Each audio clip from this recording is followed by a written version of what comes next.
Okay, everybody, hi there. Welcome to the video on recovery. Now, before I go any further, I'm going to say that this video on recovery, this is kind of part of the one that I did on training theory last week. So if you haven't seen that one, I suggest you go and have a little look at that, because some of the things I talk about in this video are not going to make a huge amount of sense if you haven't seen that one already. Okay, so pause this video, go and watch that one, and I'll come back in just a minute. All right, are we done? We gone to watch that? Good. Well, that video, I talked a little bit about cycling. This video is going to be less sport specific. This is a much more general overview of the concept of recovery. Okay. I'm going to talk a little bit about what we mean by that and how we do it in different circumstances. Come on, behave. So instead of this one word recovery, I'm actually going to use two words throughout this presentation. I'm going to use the word supercompensation, and that refers to the process of what's happening to us as we're training. And I'm going to use recovery to refer to what happens to us when we're in intense competition. It might not be immediately obvious why I'm doing this. It is going to become clear as we go through the video. Quickly, we'll talk about those two. Supercompensation, that is when we are rebounding to a higher level of performance after a bout of exercise. So we do a bit of training, we do a session, we rebuild ourselves, and we end up at a higher level than we were before. And when we recover, that's just us trying to get back to where we were before we did the exercise. Okay. We're not trying to supercompensate. We're not trying to get any better. We're just trying to not get any worse. Okay. Now, both of these do use the same bodily systems, roughly speaking, but we go about those two processes in different ways. Supercompensation in training. Okay. Imagine for a moment you live in Earthquake City. Okay. And you are a property developer in Earthquake City. You want to build a skyscraper. Okay. So you build your skyscraper. There's a great big earthquake, and most of it falls all the way down again. You say, right, I'm not going to be defeated by this. I'm going to build another skyscraper. What are you going to do? Well, I'll give you a hint. You're probably not going to build the same one that fell down, are you? You're going to rebuild something that's stronger than the one that didn't succeed. And that's how supercompensation in training works. You do a bit of training, your body is damaged by that training, and it rebuilds itself into a higher level of performance than it was previously at, in order to be prepared for it to have to deal with further training of that type. All right. When we exercise, we create all these kinds of unpleasant little products, all these bits of lactic acid, all this unpleasant stuff that we have to deal with. And over time, our bodies become more adept at dealing with that. Okay. Now, this process does take a while. It's not something that happens necessarily overnight. It's something that often takes a couple of days to fully happen. And that's days of proper rest and proper relaxation and proper nutrition and doing everything correctly.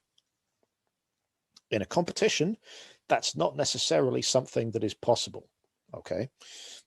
If you're an athlete and you're going into a major competition, you're almost certainly going into that in top form. Okay, if you're Andy Murray, if you're Roger Federer, Rafael Nadal going into Wimbledon, you're going to be at a really high peak of training.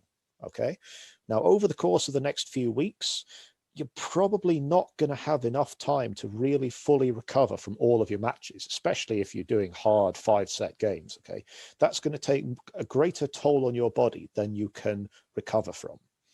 We're not trying to see that fitness level improve through the competition. We're just trying to prevent it drop. Okay. See if you can think of any examples of someone who has been in a sort of long, intense competition, whatever sport that might be in, but who's been in a situation where they've been really, really good at the start, but over time, their performance has actually dropped and faded and gone downwards. That's someone who hasn't managed their fatigue, who hasn't managed their recovery. And that ability to manage recovery is often much more important than how fit you are when you actually go into the competition. So What that looks like, if we graph it out, those of you who've seen my video on training theory will recognize this top graph here as our ideal training situation. Okay, we're exercising, we're damaging ourselves, and then we're recovering to a higher level. And over time, we end up with our performance trending upwards like this. Weeks, months, years, hopefully we see this pattern. In a competition, we're always operating on a much shorter timescale. And the key point here is that we're operating too quickly for supercompensation to take effect when you consider the intensity of the competition we're doing. Okay, so you are going to lose fitness. If we look at this graph, you'll see that overall it's trending downwards. Now, the best athletes are the ones that can make this decline as little as possible, the ones who can flatten this graph as much as they can. These are often the people that start to really succeed when you get towards the end of a competition. Okay, now there may be some of you who are saying, particularly if you do come from a cycling background, yes, but what about the Grand Tours? What about people like Thomas Voeckler and Thomas de Gendt, who always do really well in the third week? Well, what you tend to find for those people is that they are not people that are in contention for the overall win. So at the start of the competition, they take it really easy, they chill out, they're not actually trying to achieve very much, they're just ticking along, and then in the third week, they go for it. So maybe they've gained a little bit, maybe they've lost a little bit. The point is everyone else has lost a little bit more, and that's what gives them the opportunity. And if you go, again, sort of cycling reference, 2010, Thomas Voeckler in the Tour de France accidentally rode himself into the yellow jersey quite early on. He's a rider who most people would say gets stronger as the race goes through. But when he was in that position of having to defend the yellow jersey day in, day out, what you saw is that actually the expected thing happened and he tailed off and he got weaker and weaker and weaker. So some athletes will do better than others towards the end of a competition. It's usually the ones who are not in overall contention and have managed their energy with that in mind. So, how do these concepts impact our idea of recovery? Well, I like to talk about positive recovery and negative recovery. Positive recovery is when we're trying to promote supercompensation in our bodies, and we're trying to use our body's own energy systems and our own sort of recovery systems, but we're trying to accelerate those things happening. So we're saying, yeah, we're tired, we're stiff, we're sore, and this is good because these are the things that tell our body to rebuild itself stronger. So we want these. We want to be tired. We want to be stiff. We want to be sore. We just want our body to deal with these things as quickly as possible. So what I think of as positive recovery are things that help your body to do that. Rest, compression, sleep, gentle exercise, keeping yourself nice and warm, keeping yourself hydrated, having good nutrition, giving your body the best possible chance to repair itself using its own systems. What we want to avoid when we're training is stuff that reduces or masks the body's response to training. So if you do a really hard weight session and your legs are all swollen and hot and tired and stiff, that's your body saying to itself, right, we've really done something big here. We need to rebuild significantly. If you take anti-inflammatories, if you have an ice bath and you bring all of that swelling down, what you're making your body say is sort of, oh, perhaps that wasn't so bad. Perhaps I don't need to supercompensate to such an extent.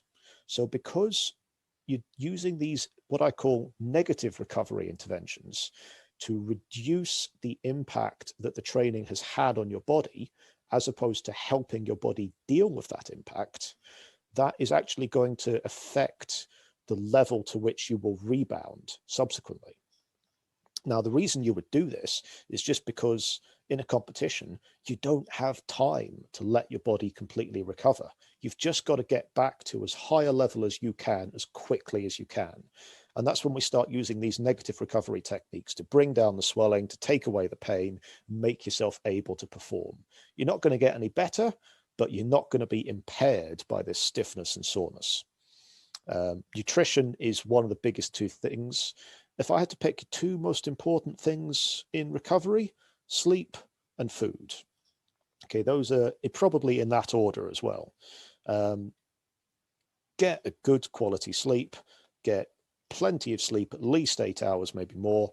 And when you're training hard, 60 to 70% carbs, 20 to 25% fat, 10 to 15% protein on the whole is the kind of dietary balance you should be aiming for. Now, we'll talk a little bit more about this. This is the recovery versus management thing. So when we're recovering, we're trying to get back to our baseline or higher.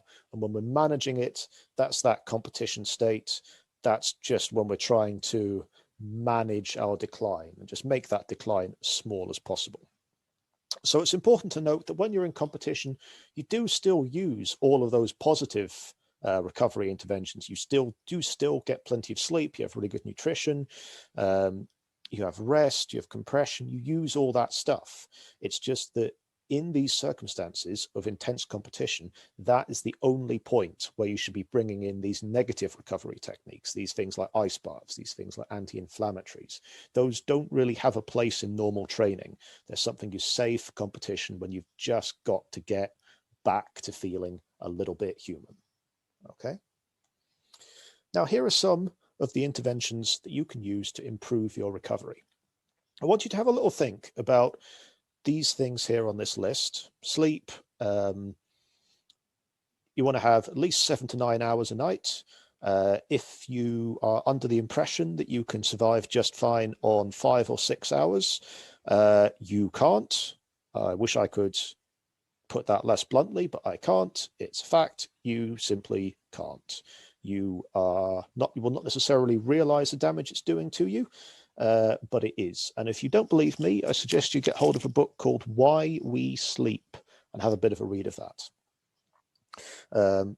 Reducing other types of stress, mental, environmental, stress that comes from work and stress that comes from family life, that has a really big impact on your body. Because what is stress? Stress is your body being tense. It's your body using resources that it could be using to rebuild itself, basically for worrying and for getting your heart rate up. It impacts on your sleep. It leads to high injury risk. I realize this is me sitting in a bit of an ivory tower saying, don't be stressed. It's not always practical.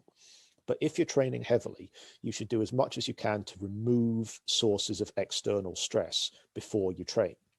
So if you're the type of person who can only relax in a nice clean flat, or when all the washing is done, or when the car is tidy, do that stuff before you train. Because after you train, you want to be in a position where you can just sit down and chill out. You don't want to then be running around trying to do a million other things. Okay, proper nutrition. Try and get some proper food into you. Okay, people eat a lot of bars and a lot of energy gels, a lot of stuff like that. If you can have proper food, have proper food. These energy gels have their place, but it's not in your actual kitchen. Okay. Some people say you've got to eat within 15 minutes after exercise. It's not quite true. Try and eat within an hour, a couple of hours, something like that. That's going to be more beneficial than eating a lot later, but don't stress yourself hugely about it if it's not possible to eat right away. If you've done a really hard training session the day before, it's a good idea just to stretch your legs, do a little bit of gentle exercise. It's just a spin on your bike or a light walk, get your muscles moving, get some of those, get some blood flowing to them, and that will help with the rebuilding process. That will help you recover. One of the simplest things you can do, of course, is just rest. Just a couple of hours on the sofa after training, if you can. Massage, you're probably not a professional sports person. You probably don't have access to that. But if you do, massage is really good. That's been shown to really help. If you don't have access to that, using a foam roller just to roll out any knots you might have acquired in your muscles can be almost as good. Do a bit of a cool down if you can. Just, 5-10 minutes, nice, easy spinning, get the blood flowing around, get it transporting all that nasty lactic acid away from your muscles, and just keep spinning. Okay, compression, you can get compression socks, you can get tights, you can get all sorts of aids like that. Sometimes you get inflatable trousers that will also pump hot air down there as well. Though that can be really beneficial too.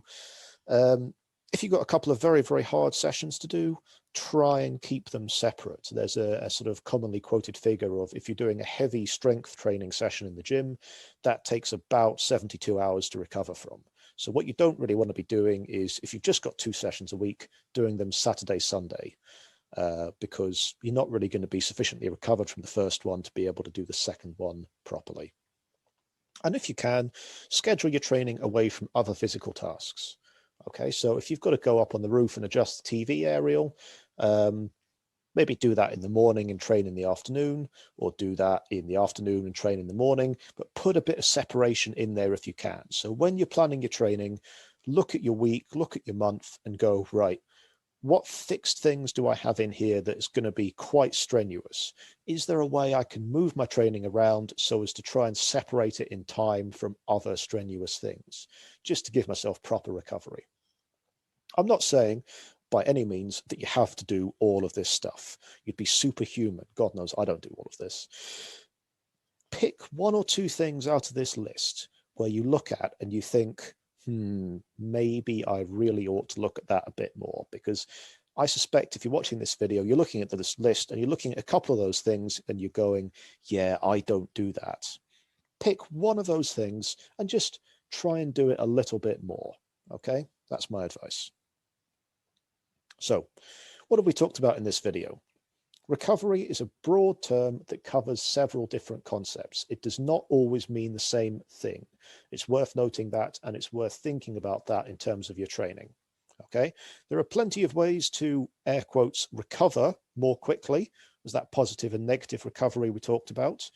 But when you're training, you want to be focusing very much on those positive recovery aspects. You want to be giving your body the tools it needs to do its job. You don't want to be interfering with what it's doing. Okay, when you're actually in competition, that's when you can start overruling your body for short time periods and saying, no, you will reduce this swelling, you will reduce this pain because that's what I need right now. But you don't want to be doing that every day. This is a really exciting area. There's a lot of research being done. There's a lot being done, for example, at the Red Bull High Performance Center in the US. There's a lot of research being done all over the place in how, what interventions are most effective? How can we get people's bodies to rebuild faster without mitigating the actual influence of the training that we've been doing? So it's something that's a really interesting area. There's a lot of sort of fast moving developments at the moment. So keep an eye on it in the same way that you would your training. Okay, every few months, every year or something like that, do a bit of research, do a bit of a look. What are the latest thoughts? What's the good things to be doing? What are the things to be avoiding? And just gently try and work some of that stuff into your training. Paying attention to recovery, giving it the same weight you give the physical exercise, is something that very few people do. And if more people did it, we would have a great many more good athletes. So I hope you've enjoyed this video, and we will see you again next time.